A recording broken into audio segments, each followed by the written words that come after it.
to everyone watching, my name is Lundie Strom. I run community relations at MEST Africa. MEST is a entrepreneurial training program, seed fund, and incubator based in Accra, Ghana, but we also operate out of Nairobi, Lagos, and South Africa. So typically I'm based out of Accra. I started work in Cape Town with early stage companies, so that's where I do the majority of my work. And at the moment I'm in the States due to COVID, but I'll get back there as soon as possible. So I work with a lot of early stage tech companies on the continent. MEST has a portfolio of over 50, industry agnostic. We work across all verticals, and so we really see entrepreneurs from the earliest stages all the way through to raising their first kind of rounds and to scale. So that's where you kind of enter, Jim. So please, to get us started, also introduce yourself, kind of tell us who you are, what you invest in, a little bit about Untappd. Give us a brief. Right. So I am Jim Chu, and I'm the CEO of Untappd. And at Untappd, we focus on creating opportunity through investments in emerging markets. My background is a bit varied. I spent 2 decades mostly in U.S. tech, mostly both at a large company, but also doing smaller startups, and also as an angel investor. So I started investing as an angel and also with various venture funds in the late 2000s, so 2007, 2008, and transitioned really over to emerging markets in around 2010. And probably not that atypical of a story, but I started doing volunteer work in emerging markets because, of course, that's how you make impact, right? But I decided concluded that the best way to actually make impact is to invest and create wealth through innovation. And so that's essentially what I've been doing for the last 7 or 8 years now. And in the last 3 years, I focused a lot more on Africa. So what we try to do is target financing for the fastest growing space in my mind, which is really that informal sector digitizing. And so our focus at Untappd is really on SMEs who are trying to grow and providing the capex or the working capital needed to really grow, which is, I think, something that a lot of people ignore.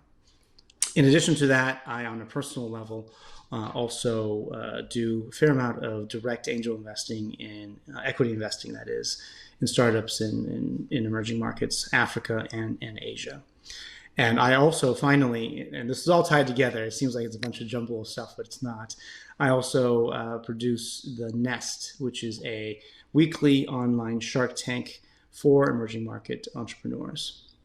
Yeah, which is phenomenal. To those of you watching, we'll drop the link maybe at the end, or you can, Jim, for the That'd Nest. be great. They do a incredible, online webinar essentially, but like a Shark Tank type pitch competition every week.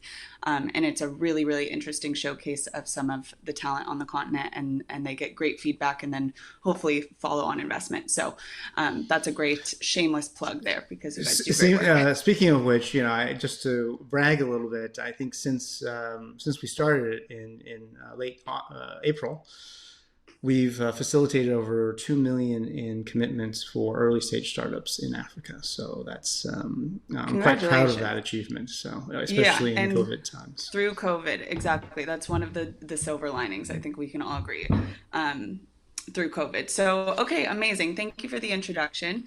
I think we can probably get into it. And you kind of mentioned about your background in emerging markets, but now specifically your kind of eyes turning toward, of course, Africa. That's why we're all here today, and kind of our shared interests. So I think we can all agree at this point that the African tech ecosystem is very young, one of the youngest, but also we're hearing more and more that it's probably one of the most promising or one of the fastest growing. They compare it, oftentimes we compare it to Silicon Valley in the early 90s. There are a lot more eyes turning here due to the Jumias and the pay stacks recently. So what gets you really excited then about the continent specifically, and why has your focus turned toward Africa, of all emerging markets? What is kind of why your why Africa, essentially. Yeah, I mean, I think a lot of people point to just the rapid population growth, and of course the tremendous amount of digitization that's happened over the last 20 years, with more and more digital payments being adopted and so on, and also a lot of the entrepreneurship in throughout the continent, but in particular in certain parts such as East Africa and South Africa. All those things are great attractions. I think for me, uh, one of the biggest pulls is two things. One, I think Africa will do it differently than how Silicon Valley has done it, how Europe has done it, how Asia has done it in terms of fostering innovation and even that development piece. I actually think there is an interesting opportunity to go directly from informal markets to digitally enabled peer-to-peer transactions, almost entirely skipping over this institutional phase. And I Mm, think that is quite interesting because, we here in Silicon Valley, I'm here in San Francisco, we talk, oh, decentralization, decentralization. That's been the mantra for the last 30 years. It right. was decentralization of the infrastructure, decentralization. Now it's decentralization of, through blockchain and control of the overall architecture. But guess what? Africa is already decentralized. Right. And in many ways, that's been the, if you will, the challenge in dealing with Africa. We're forcing African governments to look exactly like European and American and even to some extent East Asian governments. And okay, fine, institutions are very important, and you need those enabling environments. Right. But are you going to have economic development driven like East Asia with a strong state? Probably not. Are you going to have economic development develop slowly as it did throughout the decades, as you saw in the U.S.? Probably not. And I think the really interesting thing about Africa is there's an opportunity to have technology, for good or for bad. I'm not, I'm not naive to say that Right. technology is always wonderful and the silver bullet, but technology is really and decentralized market activity is going to be what drives economic development and activity. That's very exciting for me. Right. Yeah. And then I think the second piece is because of the mass disparities in income and wealth in the continent. I think the little bits of investment that can be done, the little bits of innovation that can be seen and fostered, can lead to tremendous human impact. Much more so, I think, than I see here at home. Right? I like to joke, and this is as much a reality than a joke. Is there's only so long you can sell shit to teenagers on the internet. Right. You Right. want your work to have something of value, and when I see Absolutely. little innovations leading to tremendous human impact, that's quite rewarding on a personal level. Yeah, absolutely. I when I first kind of got involved in the space, had a conversation with a friend of mine who was already in the investment side of things and said that eventually he may want to start his own fund. And I was like, oh, great, an impact investment fund. So it was a couple of years ago when I was really early kind of on the scene. And he was like, yeah, God, I just hate that term impact Yeah, investment. And I was like, why? I was like, why? It's such a fantastic initiative. And he was like, on the continent, for the most part, if you're investing in almost anything that is working to impact the population or workflow or logistics or whatever it is specifically on the continent, he was like, for the most part, you're creating impact. He said there's very few things going on for the most part on the continent that are not inherently impactful. And so he was like, that kind of just comes hand in hand, which was a huge eye opener for me. I was like, that's such a caveat that you don't see over in the well, states or I, in I Europe. think too I think there's a needed mental shift that we need to encourage, which is and right or wrong, and I'm not saying there's malice here or even conscious negative intent, but there is a kind of neo-colonial idea that, hey, here, gosh, Yes. we're going to take our capital and we're going to invest it and help these poor Africans, right? Yes. And it's a bit of a ridiculous idea because what the hell do I know as a foreign investor about markets in Africa? Nothing, Totally. right? And And at the end of the day, no matter how you want to change this, because I hear a lot of conversations about changing this, there will always be a power dynamic between investors and investees. Always. Mm-hmm. No matter who you are, what color you are, what gender you are, there always is. And of course, people take advantage of that. Of course, people abuse it. But the solution to that is, of course, being aware of it. But also, let's change who the actors are. Right? Yeah. So it shouldn't be about Europeans and Americans investing in Africa. It should be about creating an investment marketplace for all, including Africans investing in Africa. Right. And so it's not about impact investing anymore, because that's very much a European American term. Right. Totally. It's that neo-colonial, I hate using the term white savior, but it's kind of like, we're going to come and save everybody. New idea. Frontier. That's my worst. Ridiculous. The new frontier. Ridiculous. Right. Yes. What I often see, and I worked and I still work in Haiti.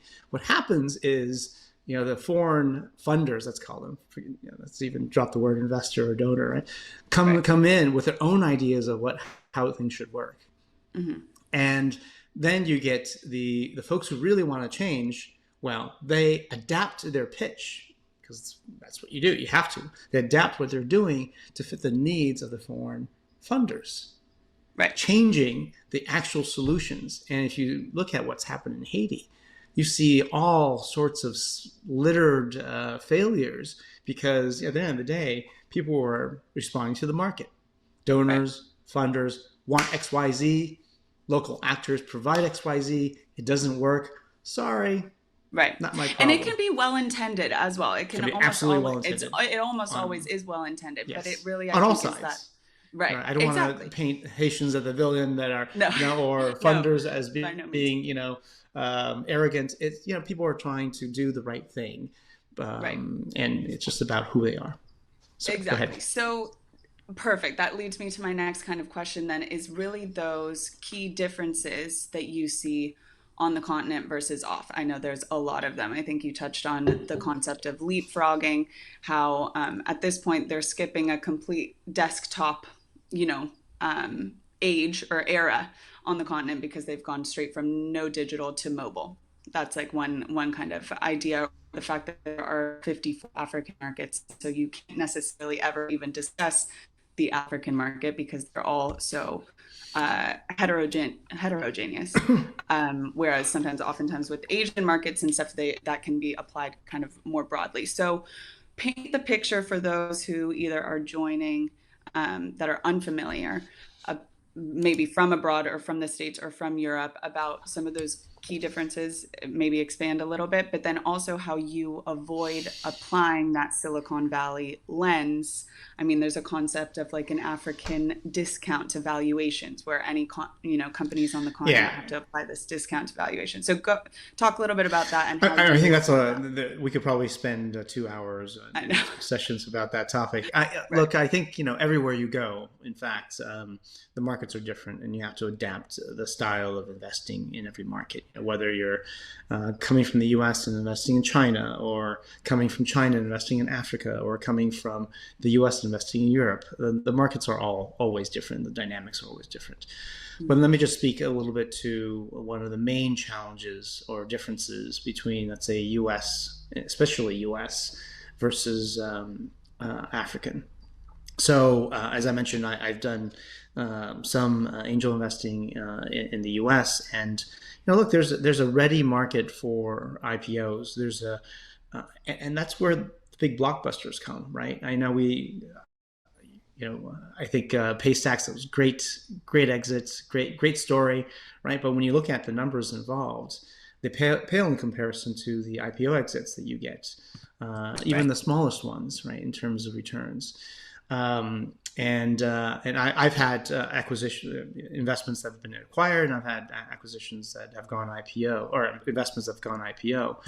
And the differences in returns are just pretty significant. Mm-hmm. So one of the biggest issues in Africa is this lack of a exit market, or perhaps an over dependence on trade sales, over dependence on industry M&As as exits. Yeah, they're there, and that's the only thing that is there right now. But there needs to be more of a market developed of a IPO type market developed, because you cannot invest in the same way. If you are looking Right. at just doing the same thing that Sequoia does, hey, let's bank on a few big blockbusters, and we'll see what happens. Well, you're going to get screwed because there Right. aren't that many of those, right? And so the ones that do exist, and I've seen this, they get chased like crazy, and the valuations are crazy.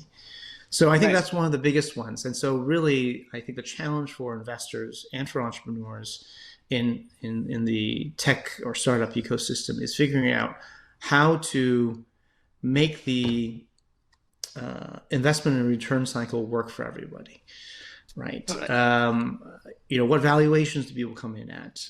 What can investors exit at? And it's important that investors exit. It's not about greed here, right? It's about creating a virtuous cycle. And if you don't have a virtuous cycle, then guess what? The cycle stops.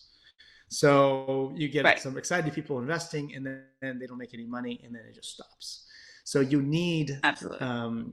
you need the Ciscos, you need the Googles, you need the Facebooks to Right.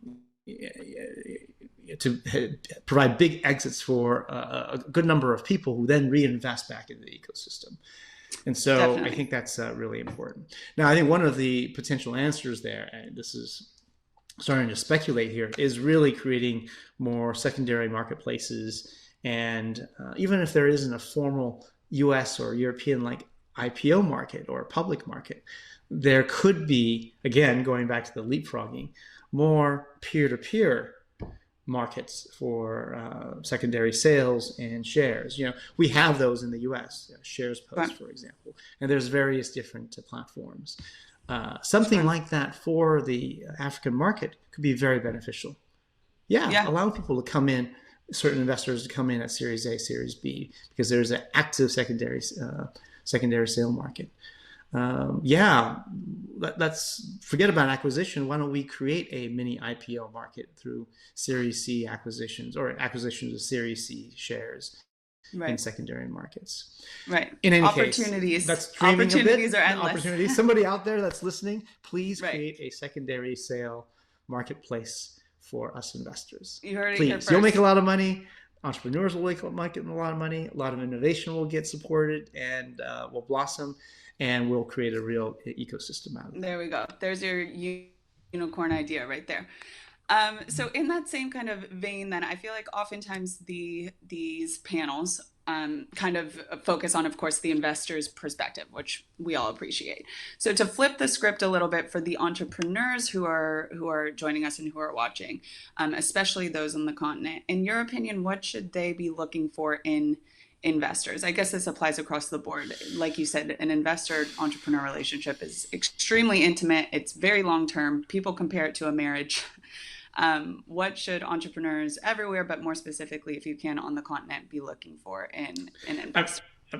I think I'll be repeating a lot of the same things that most entrepreneurs hear from others. I think especially in Africa, it's important to have smart money. Um, because not everybody understands the markets locally, and not everybody can be really helpful in your development. I think it's easy to take money, especially kind of going back to the previous conversation about impact investors and people coming in and investing for their own reasons. Right. Those aren't bad things, but I think it's important to make sure that there is alignment in the long-term expectations.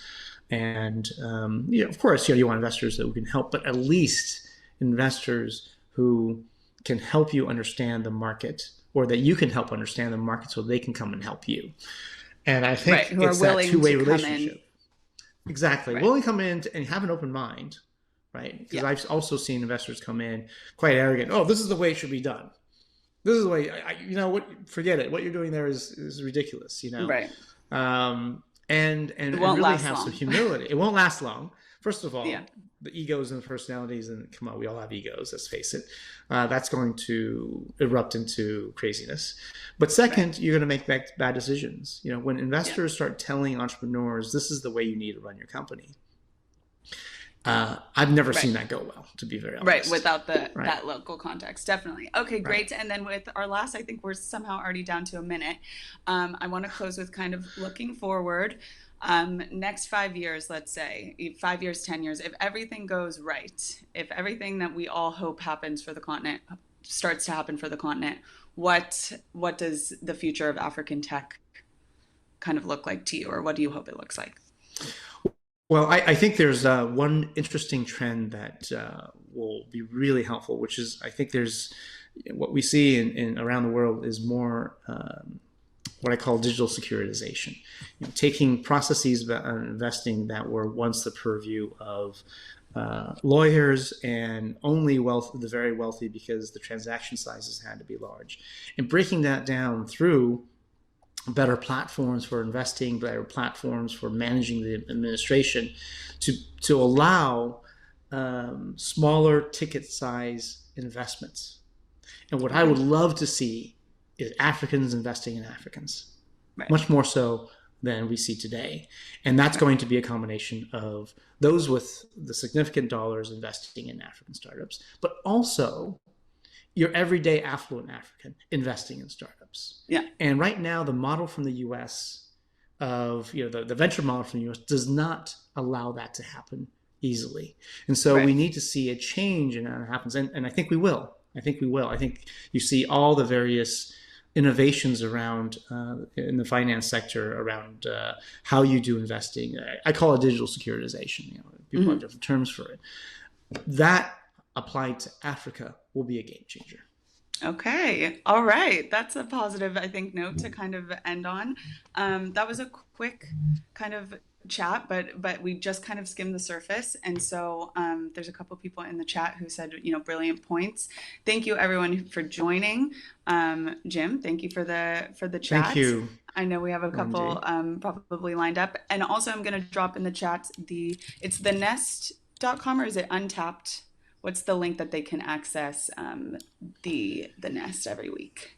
Findthenest.org is the easiest way. Findthenest.org.